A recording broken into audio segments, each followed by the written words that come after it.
என்னது ஆர்காட்ல டர்ஃபா? அட ஆமாங்க, நம்ம ஆர்காட்ல அண்ணா சாலை பக்கத்துல இருக்க இளங்கோவன் டாக்டர் ஹாஸ்பிட்டல் ஆப்போசிட்ல இருக்குதான் நம்ம டர்ஃப் ஜோன். இங்க விளையாட வந்தா பேட்டு, பாலு, ஃபுட்பாலு அவங்களே ப்ரொவைட் பண்ணிடுவாங்க. இங்க கிரிக்கெட், ஃபுட்பால், ஆர்ச்சரி, பெரியவங்களுக்கு யோகா ஃபிட்னஸும் இருக்கு. அதோட பிகினர்ஸ்க்கு கிரிக்கெட், ஃபுட்பால் ட்ரைனிங்ஸும் ப்ரொவைட் பண்ணிட்டு இருக்காங்க. எவ்வளவு மழை பெஞ்சாலும் கவலையே வேணாம், இங்க உடனே வாட்டர்லாம் ட்ரெயின் பண்ணி நீங்க விளையாடுற மாதிரி பிளே ஏரியாவை செட் பண்ணி வச்சிருக்காங்க. அது மட்டும் இல்லைங்க, இங்க birthday function, families get together, corporate ஈவெண்ட்ஸும் ஆர்கனைஸ் பண்றாங்க. மந்த்லி ஒன்ஸ் கிரிக்கெட், ஃபுட்பால் டோர்னமெண்ட்டும் நடக்கும். ரெஃப்ரெஷ்மெண்ட்டுக்கு snacks and beverages, washroom, 24 hours CCTV ஃபெசிலிட்டிஸோட எத்தனை பேர் வந்தாலும் உட்காந்து பாக்குற அளவுக்கு இங்க கேலரியும் இருக்கு. முக்கியமா இங்க ஸ்டூடெண்ட்ஸுக்கு ஆஃபர் எப்பயுமே இருக்கு. மந்த்லி பேக்கேஜஸும் அவைலபிளா இருக்கு.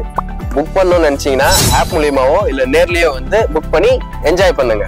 நம்ம டர்ஃப் ஜோன் ஆர்காட்.